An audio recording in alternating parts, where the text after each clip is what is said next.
"Don't come closer," she whispered, her voice shaking, even as her hands trembled harder than her words.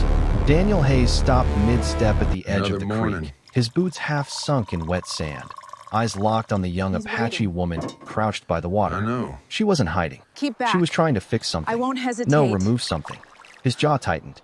Blood Leave the stained her water. sleeve, dark against the faded fabric, I mean and you know no worked harm. worked in Just tell me panic, what you know. like time itself They come was for us hunting all. her. Go, The creek now. ran quiet, Tell but me. the air felt wrong. They are almost Too here. still, too tense. Daniel raised his hand slowly. "Easy," he said, Hold on, I've voice got you. low, steady. "I'm not here to No. hurt you." Stop. She didn't believe him. Keep still He saw now, it I'm instantly. almost done. Her eyes flicked past him, scanning the Thank open you. land behind, as if expecting others to follow. That's when he noticed it. The mark, half hidden beneath torn skin, carved deep, deliberate. Not an accident. Not natural. Something placed there. Something she was desperate to get rid of. "What did they do to you?" he muttered, more to himself than to her. She flinched at the word they. Good. That meant he wasn't wrong. The wind shifted. A faint sound carried across the dry hills. Hooves. Far, but closing. Her head snapped up. She heard it too. Fear changed in her face. Sharper now. Real. She tried to stand, but her legs failed. She dropped hard to one knee, breath catching. Daniel didn't think anymore. He moved, closed the distance in 3 long strides. She tried to push him away, weak but stubborn. "No, no. You're losing too much strength," he said, firm now. "You won't make it out there." Another sound. Louder this time. Not one rider. Several. Daniel glanced over his shoulder, then back at her. One choice. Walk away, and whatever was coming would find her first. Or step in, and bring it all to his door. He exhaled once. Decision made. He crouched, grabbed her arm, careful but strong. "Listen to me," he said. "You stay here. You don't get another chance." She searched his face, looking for lies, for hesitation, for anything that would confirm what she already believed about men like him. She found none. That scared her more. Another beat. Then she stopped fighting. Daniel moved fast. He tore a strip from his shirt, pressed it against her arm, tied it tight. She winced but stayed quiet. Good. She understood. "Can you stand?" he asked. She tried. Failed again. The sound of hooves rolled closer now, echoing off the rocks. No more time. Daniel slid one arm under her legs, the other behind her back, and lifted. She was lighter than she should have been. That told him everything. "Hold on," he said. She hesitated, then grabbed his coat, fingers tightening just enough. Not trust. Not yet. Just survival. He turned toward the ridge where his cabin sat, about a quarter-mile out. Not far, but not safe either. Behind them, a voice carried on the wind. Sharp. Commanding. Too close now. Daniel didn't look back. He didn't slow down. But one thought pressed hard in his mind as he climbed that slope with her in his arms. What exactly had they put inside her, and what would happen when they realized he took her instead? Daniel pushed through the cabin door with his shoulder, boots scraping hard against the wood as he stepped inside, and kicked it shut behind him. The sound echoing louder than it should have in the tight space. The woman still in his arms, her breath shallow against his chest, her grip tightening just enough to remind him she was still fighting to stay conscious, not giving up. Not yet. He moved straight to the bed without slowing, laid her down carefully but quickly, then turned and slid the heavy bolt across the door. One sharp motion, no hesitation. Outside, the wind shifted again and carried voices closer now. Not clear words, just tone, searching, impatient. He exhaled once and turned back to her. "Stay with me," he said, already moving, already working. He grabbed a clean cloth, poured water, pressed it against her arm. The fabric darkened instantly.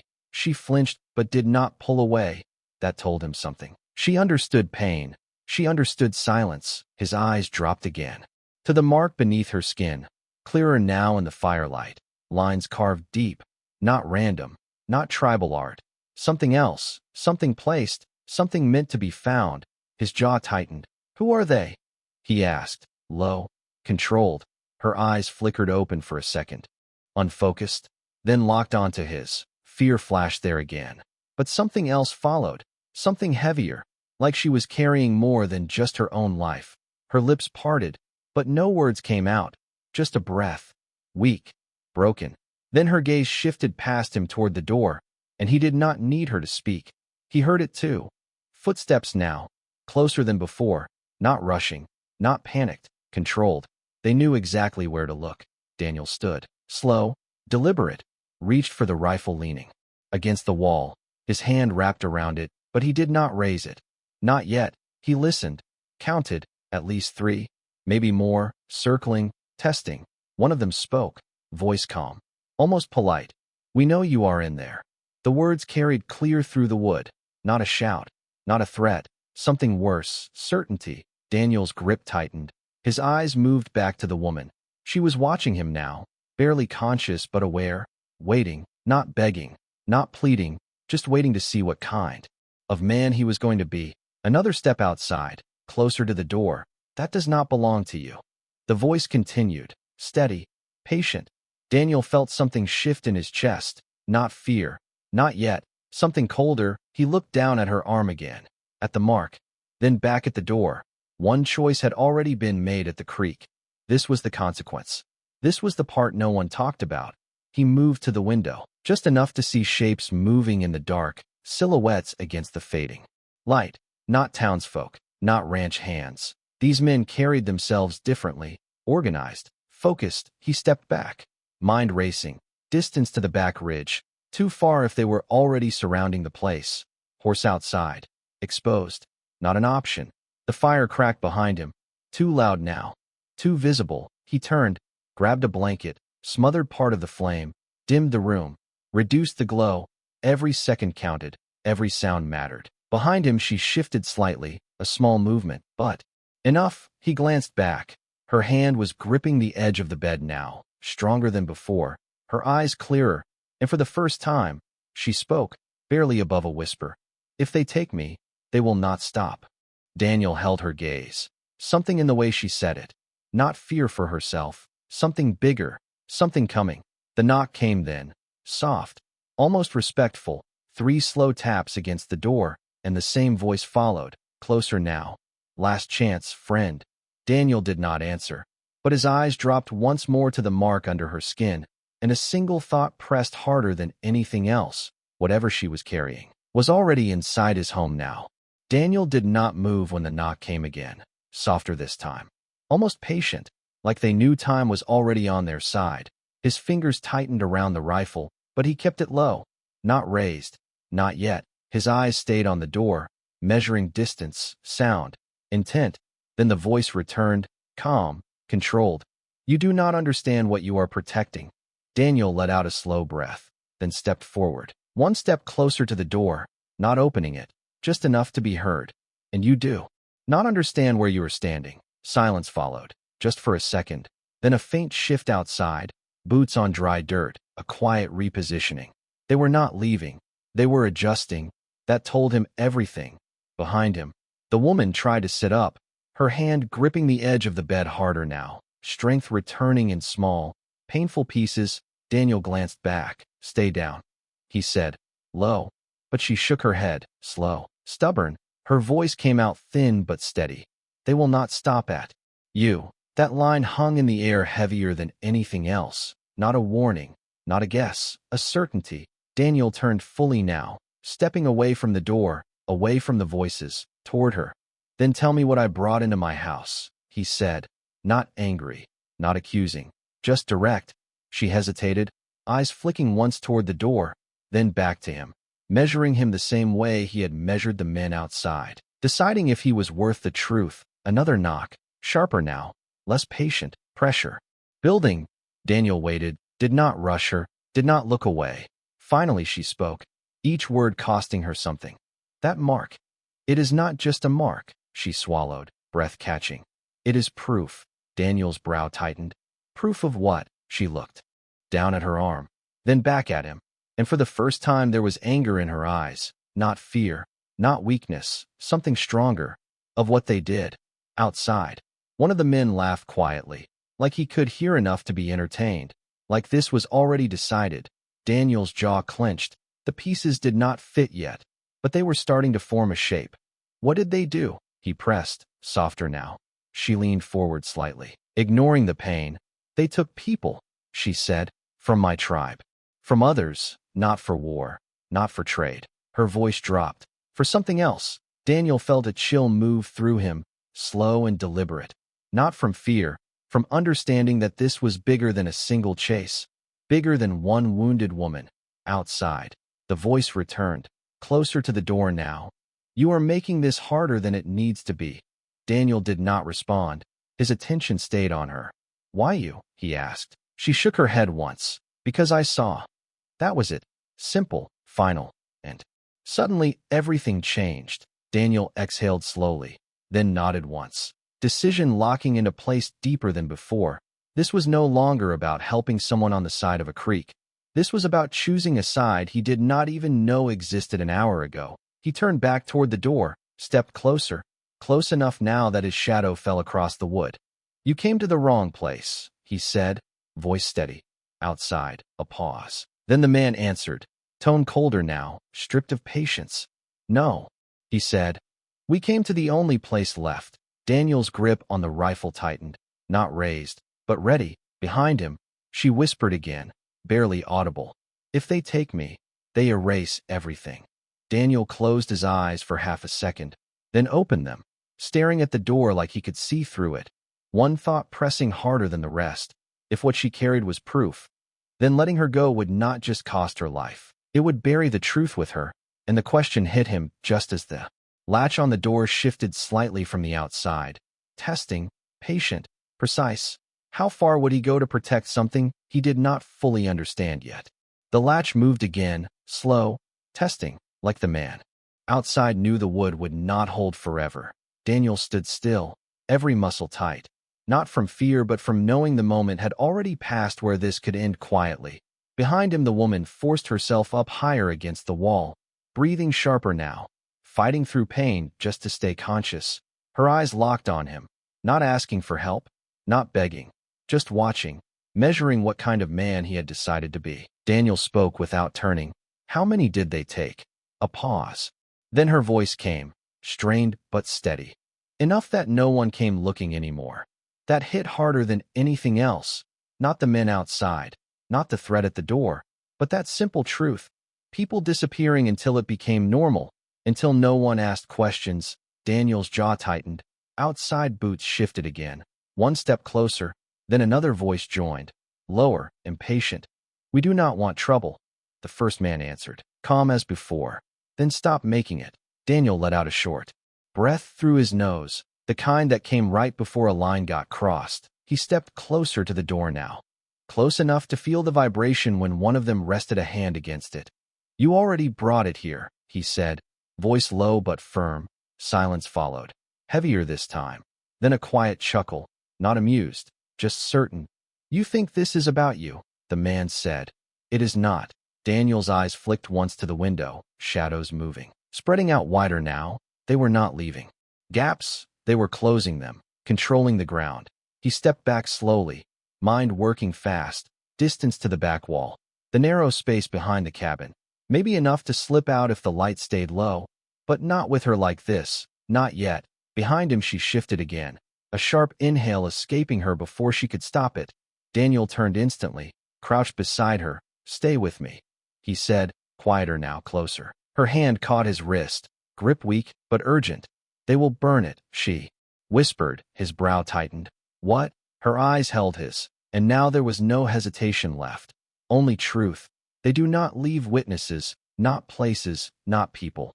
Daniel felt something cold settle in his chest, not panic, something heavier, the kind that comes when options start disappearing one by one.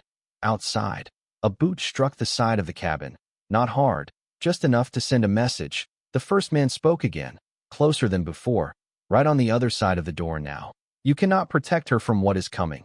Daniel stood slowly, his hand leaving hers but his eyes staying on her for one more second.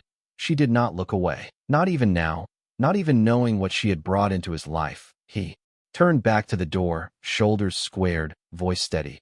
I am not trying to protect her from what is coming, he said, a pause, then added. I am deciding what I am willing to stand against. Outside, silence, real silence this time. No shifting, no movement, just the weight of that answer settling in. Then the man spoke again, softer now, almost curious. And you think you can stand alone? Daniel did not answer right away. His grip on the rifle tightening just slightly, not enough to raise it, just enough to feel the choice in his hands. Behind him the fire cracked again, low and uneven, the room dim, the air thick. The woman's voice came once more, barely above a breath. "You are not alone anymore." Daniel closed his eyes for a fraction of a second, then opened them, staring straight at the door as the handle turned just a little more from the outside, and one thought pressed harder than anything else. Not whether he could hold them off, but how long before this choice cost him everything he had left. The handle turned a little more, slow, patient, like whoever stood outside had all the time in the world. Daniel did not move, not yet, but behind him the woman suddenly grabbed his sleeve, stronger than before, her fingers digging in with urgency.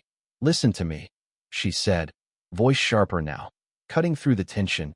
Daniel turned, surprised by the force in her tone, her eyes locked onto his. No fear this time, only clarity. "You need to let them take me." The words landed hard, heavier than anything the men outside had said.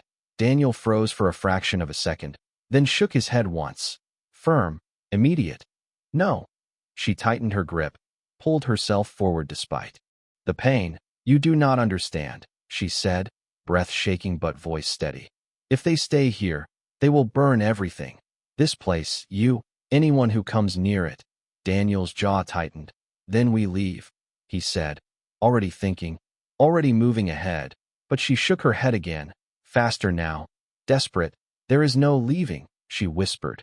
"They follow tracks, they wait, they come back." Another knock hit the door, louder this time. No patience left in it. The man outside spoke again, voice colder now. "We are done asking." Daniel glanced at the door, then back at her, his mind racing, options closing, pressure building. She pulled his sleeve again, forcing his attention back. "If you give me to them now, they might let you walk away." Daniel stared at her, searching her face for doubt, for hesitation, for anything that would make those words less final. There was none. She meant it. She was offering herself like it was the only move left on the board. His chest tightened. Not from fear, from something deeper, something he had not felt in a long time. The weight of a choice that could not be undone. "You just met me," he said, quieter now. She held his gaze, unblinking. "That is why it has to be now," she replied. "Before you lose more than you already have." Outside, boots shifted again, closer, tighter, the sound of men who were no longer waiting. Daniel looked down at her hand gripping his sleeve, then at the mark on her arm, then back at her eyes. Something clicked into place. Not all the answers, but enough. Enough to know this was not about one life, not about one night. This was bigger, and she knew it. That was why she was ready to give herself up. He pulled his sleeve free slowly. Not rough, just enough to break her grip. She watched him, waiting, not pleading, just waiting for the answer. Daniel stood there for one long second, then another, the noise outside rising, pressure closing in. Then he made his choice. He stepped past her, toward the door, each step steady, deliberate. She closed her eyes for a moment, like she already knew what he was about to do, like she had accepted it. The handle moved again from the outside, almost open now. Daniel reached it first, his hand wrapping around it from the inside, stopping it, holding it in place. Silence fell on both sides of the wood. One breath, two. Then Daniel spoke, voice low but unshaken. "You want her," he said, the words clear, controlled. The woman behind him stiffened, her eyes opening again, fixed on his back. Outside, a pause. Then the man answered, calm, certain, "Yes." Daniel tightened his grip on the handle, his next words slower, heavier. "Then you come through me." Silence exploded outside. Not noise, not chaos, just the sudden absence of control they had held until now. And behind him, the woman's breath caught, not in fear, but in something else, something that had not been there before. Hope, fragile and dangerous. And the question hit harder than ever. What had he just chosen to stand against? And how far would he have to go now that there was no turning back? Silence pressed against the cabin after his words, thick and heavy, like the air itself had stopped moving.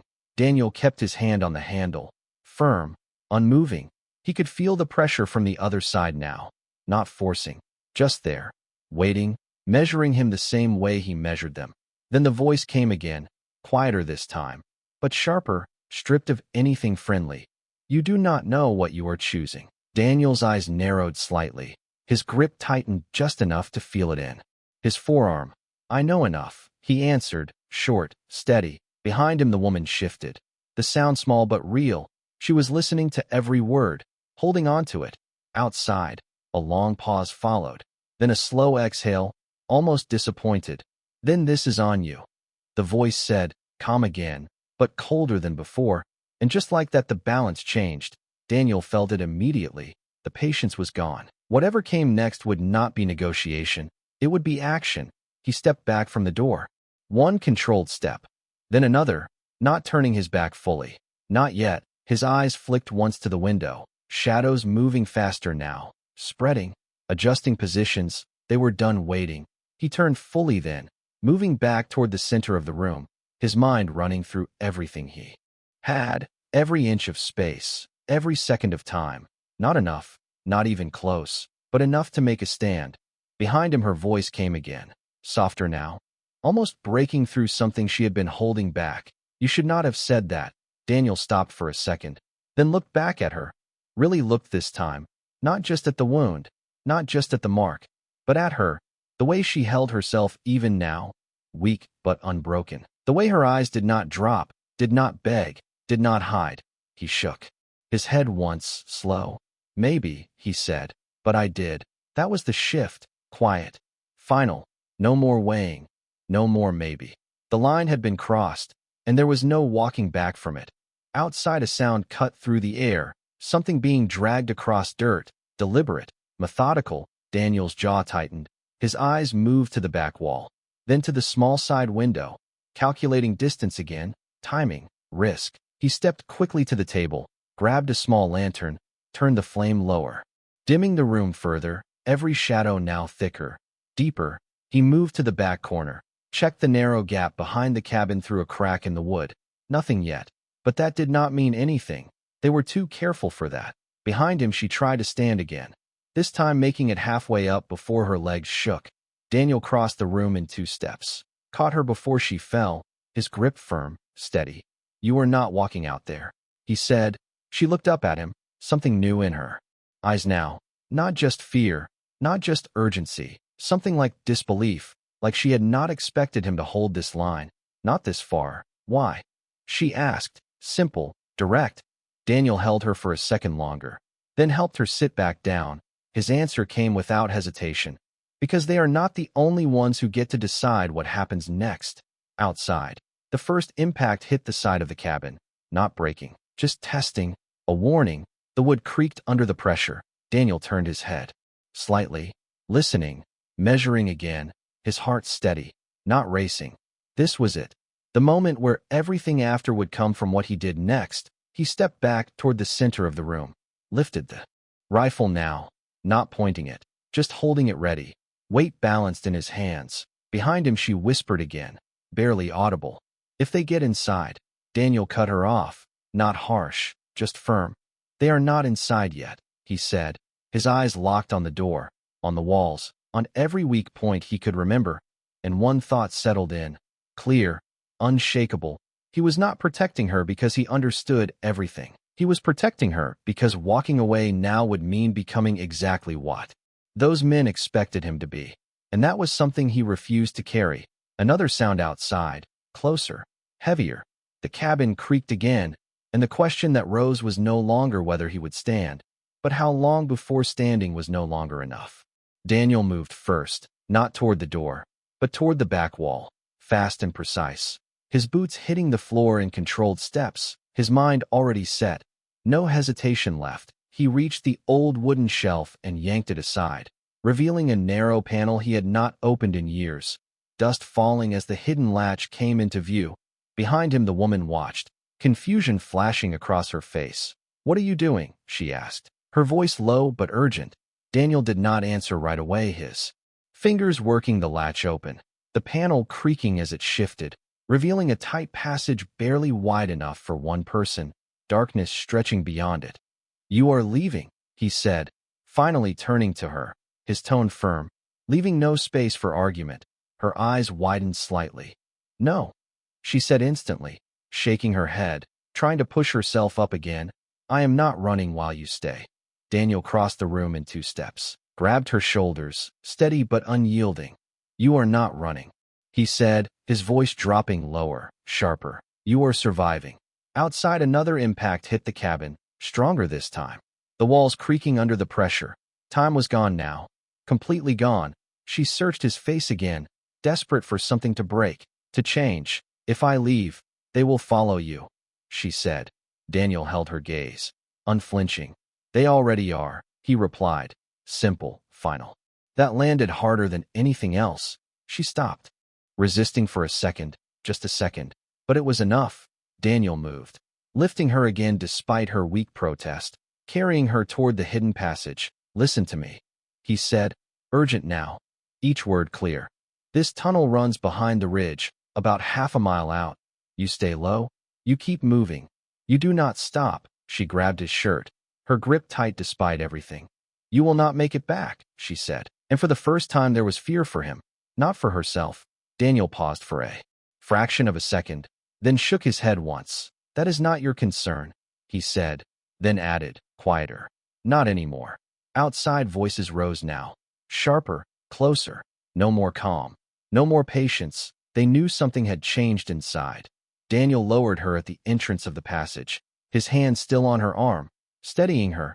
She looked up at him, something breaking through her composure now, something human, something raw. Why? She asked again, not as a challenge, not as disbelief, but as a need to understand. Daniel met her eyes, held them for one long second, then answered, simple, unshaken. Because you carry something they are afraid of, he said, and I am not handing that over. Another udar against the wall, louder, the wood groaning under it. The cabin would not hold much longer. Daniel reached behind him, grabbed the lantern, and placed it in her hand, the light flickering between them. Go, he said. No hesitation left, no doubt. She did not move at first, her eyes still, locked on his. Then slowly, reluctantly, she turned, pulling herself into the narrow passage, the darkness swallowing her inch by inch. Just before she disappeared completely, she looked back one last time, her voice barely more than a breath. They will come for you. Daniel gave a small nod, almost calm. Then they will know where I stand.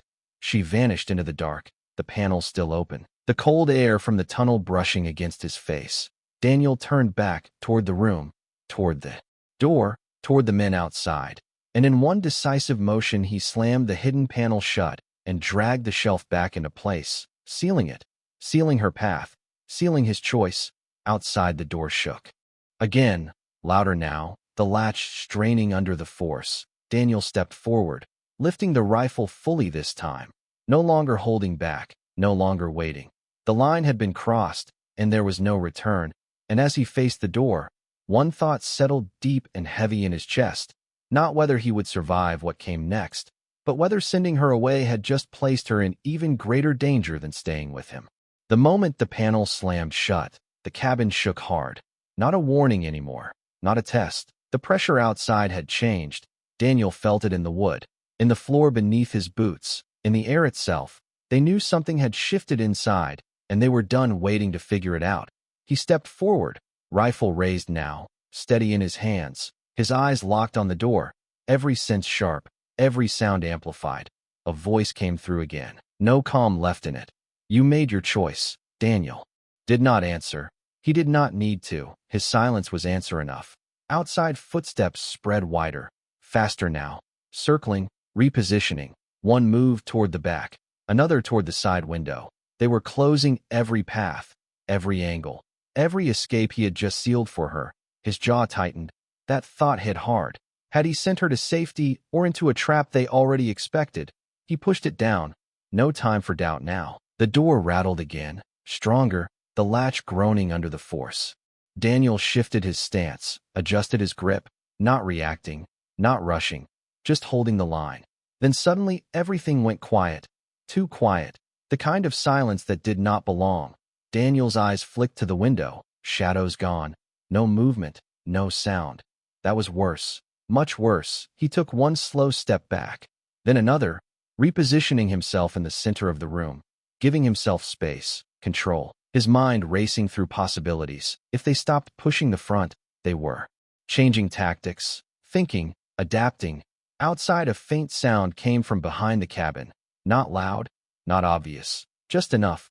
Daniel turned his head slightly, listening harder.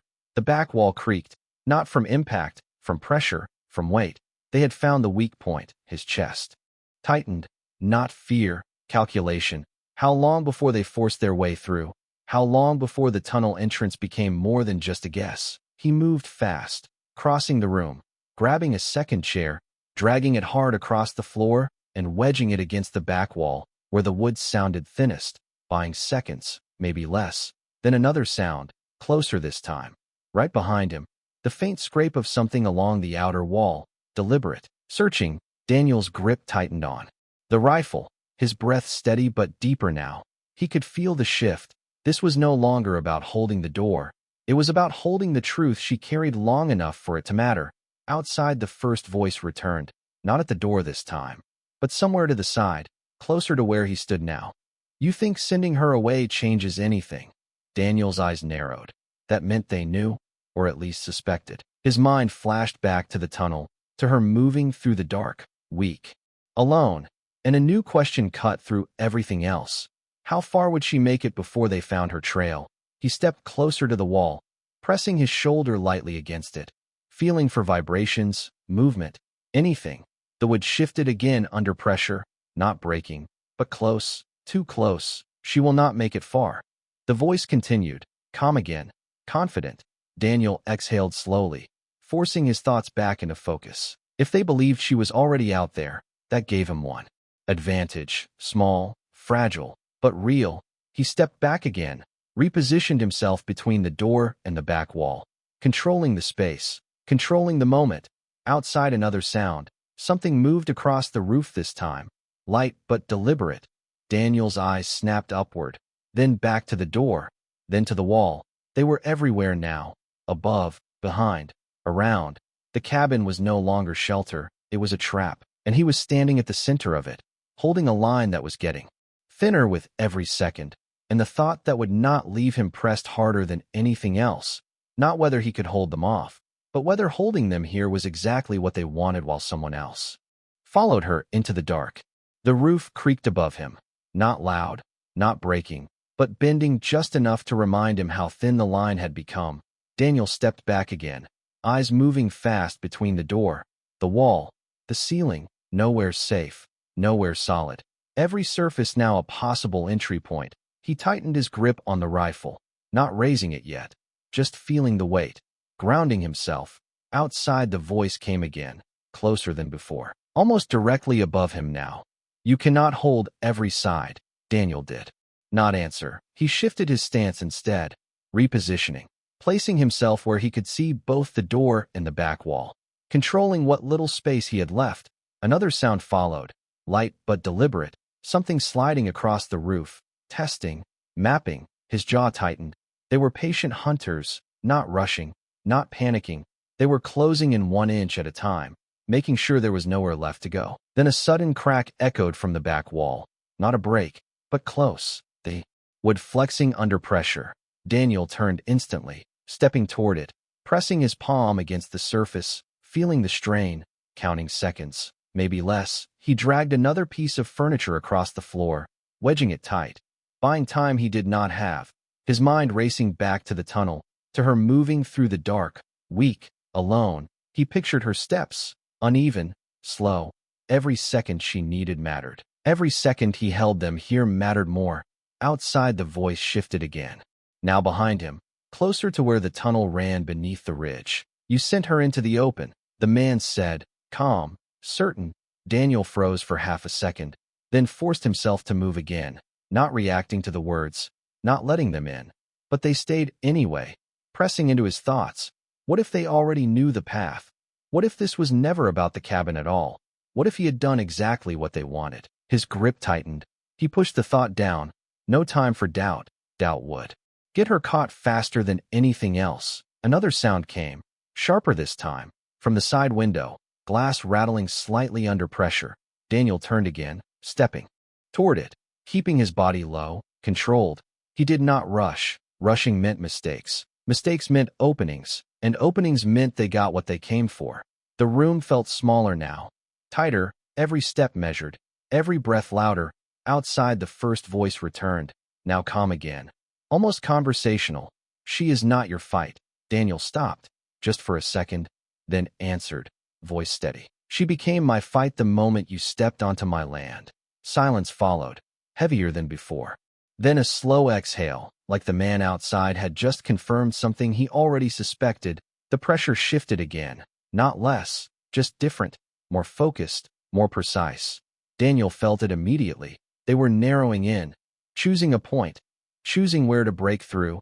His eyes moved back to the wall, to the chair wedged there, to the thin wood straining under unseen weight. His heart remained steady, but the space around him felt like it was closing in, inch by inch, second by second. And then a new sound cut through everything, faint, distant, but real, from beyond the cabin, beyond the ridge, something moving out there, something not part of the circle around him. Daniel's head turned slightly, listening harder, his breath slowing, focusing. Was it her? Was it them? Or was it something else entirely? The question hit harder than anything before. If she had made it out, who would reach her first? And if she had not, then what exactly had he been holding this line for? The sound beyond the ridge came again, clearer now, not random, not wind, something moving with purpose. Daniel's head turned just slightly, his focus splitting for the first time. Inside the cabin, the walls creaked under pressure. Outside, the circle tightened. But beyond it, something else was unfolding. His chest rose slow, controlled, then dropped. He forced himself back to the moment, back to the cabin, back to the threat pressing in from every side. The back wall groaned again, louder this time, the wood bending past its limit. The chair wedged there shifted an inch, then another. Daniel moved instantly, bracing it with his body, his shoulder pressing hard against the strain, buying seconds, maybe less. Above him, the roof shifted again, a heavier weight now, not testing anymore, committing. His eyes flicked upward, then back to the door, then to the wall, every side now at the edge, every point ready to give. Outside, the voice returned, no calm left in it now, only certainty. This ends now. Daniel exhaled once, deep, steady, then stepped back from the wall, letting the chair take the pressure again. He moved to the center of the room, rifle raised fully this time, not held back, not waiting. The line was gone. This was the moment. The door rattled violently, the latch straining, the frame bending. The back wall creaked again. The chair slipped another inch. The roof groaned above, every side closing in at once. No safe direction, no quiet escape. Just one decision left. Daniel's grip tightened, his stance locked. His eyes moved once more toward the hidden panel, toward where she had gone, toward the path he had chosen for her, then back to the door, to the men who had come for her. And everything became clear in that single second. This was not about holding them off. This was about making sure they did not follow. Not yet, not long enough to matter. Outside, a voice shouted something sharp, a command. Movement surged around the cabin, faster now, coordinated. The final push. Daniel stepped forward, not back, closing the distance to the door instead of retreating from it. His hand reached out, gripping the latch from the inside, holding it in place for one last second. Then he made the choice that could not be undone. He pulled it open himself, the door swinging wide before they could force it, the sudden motion breaking their rhythm, breaking their control. He stepped out onto the dirt, rifle steady but not raised at any one man. Just present, just enough. The air outside hit him cold and sharp, the circle around him visible now. Men spaced out, focused, ready, but not expecting this. Not expecting him to step into them instead of hiding behind wood. The first man stood a few feet away, eyes locked on Daniel, surprised for the first time. "You just made a mistake," he said, low, controlled. Daniel shook his head once, slow, calm. "No," he replied. "I just changed where this ends." Silence fell for half a second, the kind that comes before everything shifts. The men adjusted, not stepping back, not stepping forward, waiting, recalculating. Daniel stood there, alone, exposed, every direction open, every threat real. But his presence outside did one thing. It pulled them with him, pulled their focus, pulled their attention away from the cabin, away from the tunnel, away from her. And in that moment, the real question was no longer whether he could stand against them, but whether stepping outside had just bought her enough time or had drawn every danger directly to himself with no way back. Daniel stood still in the open, the cold air pressing against him, every eye locked onto him now. Every step they had planned suddenly paused, broken by something they did not expect. The first man studied him, not with anger, not yet, but with something sharper, curiosity mixed with calculation. "You stepped out," he said slowly, like he was trying to understand the move. Daniel did not lower the rifle, but he did not raise it either. He held it steady, present, enough to draw a line. "You. We're going to come in anyway," Daniel replied, calm. Even now, the man tilted his head slightly, then smiled, not wide, not friendly, just enough to show he knew more than he was saying. "You think this is about force," he said. "It never was." Daniel's eyes narrowed slightly. Something in that tone shifted everything. Not threat, not urgency, something colder, something already decided. Behind them, from beyond the ridge, the sound came again, clearer now, not just movement, but many, not scattered, organized. Daniel's focus broke for a fraction of a second, his head turning slightly toward the horizon. The men around him did not move. They did not react. And that was what hit him. They were not surprised. They were waiting. The first man stepped half a pace closer, not enough to threaten, just enough to control the space. "She was never the only one carrying it," he said quietly. Daniel felt something shift in his chest, slow, heavy. The man continued. "The mark is not just proof," he added. "It is a message." Daniel's grip tightened, his mind racing. The mark, the carving, the way she tried to remove it, the way they hunted her, not just to silence her, but to retrieve something, to control something. "A message to who?" Daniel asked, his voice steady but sharper now. The man's eyes flicked past him, toward the ridge, then back. "To anyone who still believes it matters," he said. And then it clicked, not all at once, but enough. She was not just a witness. She was a signal, a living piece of something bigger, something that reached beyond one tribe, beyond one place, something that could expose everything they had been doing. And that was why they needed her alive, not broken, not gone, alive, controlled. The sound beyond the ridge grew louder now, closer, and this time Daniel saw it. Movement in the distance, shapes rising against the fading light, more riders, more people, but not the same formation, not the same movement, different, faster, urgent. The men around him shifted slightly, not stepping back, but adjusting, their attention splitting for the first time. The first man's calm cracked just a little, his eyes flicking toward the horizon, then back to Daniel. "You did not think this through," he said, quieter now, but there was something under it, something new, pressure. Daniel followed his gaze for a second, then back to him, and for the first time since stepping outside, Daniel saw it clearly. They were not just hunting her. They were racing something else, something coming, something that wanted what she carried just as much, maybe more. Behind him, the cabin stood silent, empty, the tunnel hidden, the path she had taken unknown to everyone but him. And suddenly his choice shifted again, not just to stand against these men, but a race against whoever was coming next. The first man took another step, closer now, voice lower, more urgent. "Call her back," he said. No command, no demand, just a statement wrapped in something heavier. "You do not understand what will happen if she reaches them."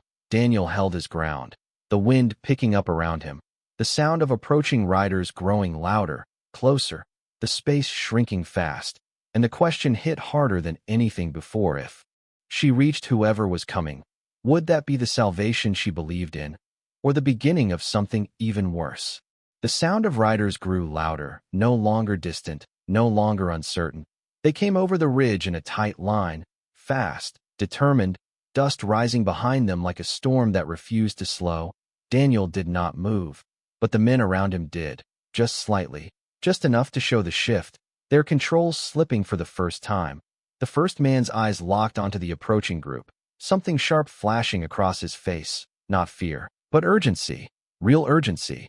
Daniel followed his gaze, and then he saw her, not clearly, not fully, but enough, a figure on horseback, held steady by someone riding beside her. She had made it out. She had not fallen. She had not been caught in the dark. Something inside Daniel loosened. Just a little, just enough to breathe again. The circle around him broke without command, not scattered, but pulled, every man recalculating.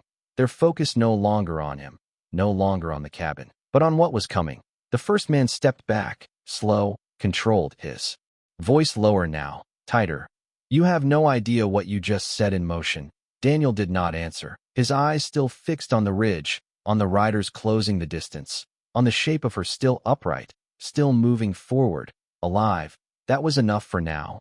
The wind shifted again, carrying new voices, not the same tone, not the same intent, different, urgent, not hunting, but searching. The space between the two groups closed fast, tension rising without a single move being made. The first man turned slightly, signaling his group without words, their positions adjusting, not retreating, but no longer advancing. The balance had changed. Daniel lowered the rifle just a fraction, not in surrender, but in recognition. The moment had shifted. The woman on the horse turned her head slightly as she passed the ridge, her eyes finding him across the distance, even from far away, even through dust and fading light. There was something there, not fear, not desperation, something steadier, something earned, recognition. Daniel held her gaze for a second longer, then gave a small nod, barely visible, but enough. She did not stop. She did not turn back. She kept moving with the group that had reached her first. The first man beside Daniel exhaled slowly, watching it all unfold, his voice quieter now, almost to himself. "Now it begins." Daniel's eyes shifted back to him. "What begins?" he asked. The man did not look at him, his attention still on the riders. "The part where none of this stays hidden anymore," he said. And for the first time, Daniel understood the weight of what he had done, not just saving one life, not just protecting one secret, but setting something in motion that could not be contained. The riders passed beyond the ridge, the dust settling slowly behind them. The cabin still standing behind Daniel, damaged but not broken. The silence that followed was different now, not tension, not threat, something quieter, something heavier. The first man stepped back another pace, then another, his group following without question, not defeated, not finished, just redirected. "This is not over," he said finally, looking at Daniel one last time. Daniel met his gaze, unshaken.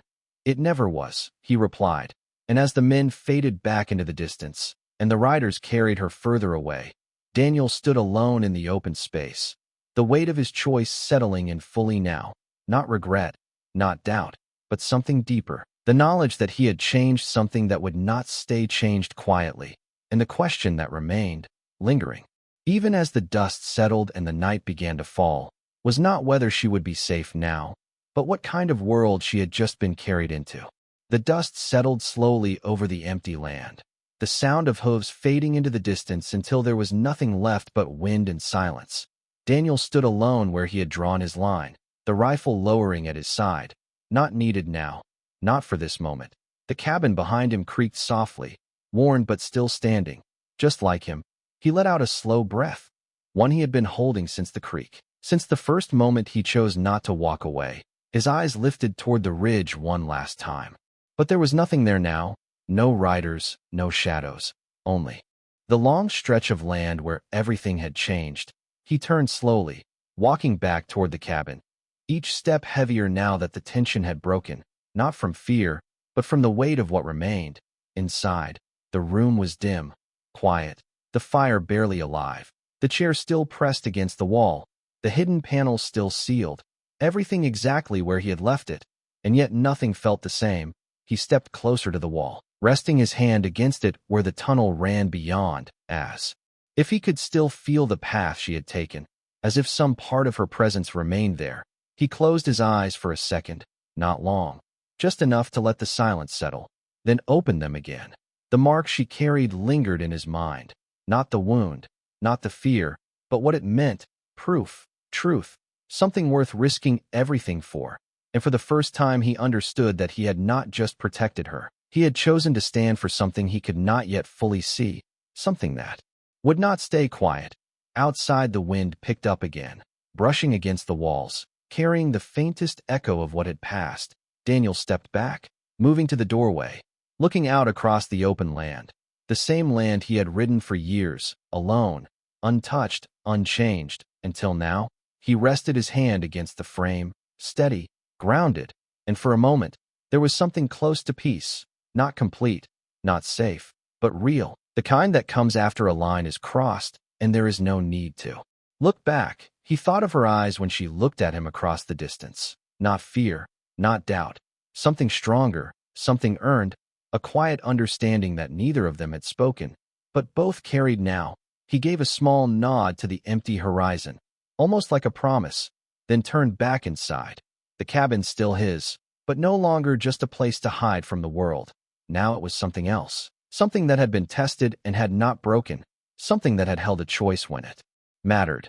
And as the light faded and the night began to settle over the land, one thought remained, steady and unshaken. Somewhere out there, she was still moving, still carrying the truth they tried to bury, and the world she was walking into would not be the same as the one she left behind. But neither would his, and the quiet question that stayed with him, even as the fire dimmed and the wind carried on, was not whether he would see her again, but what would be waiting for both of them when their paths finally crossed once more.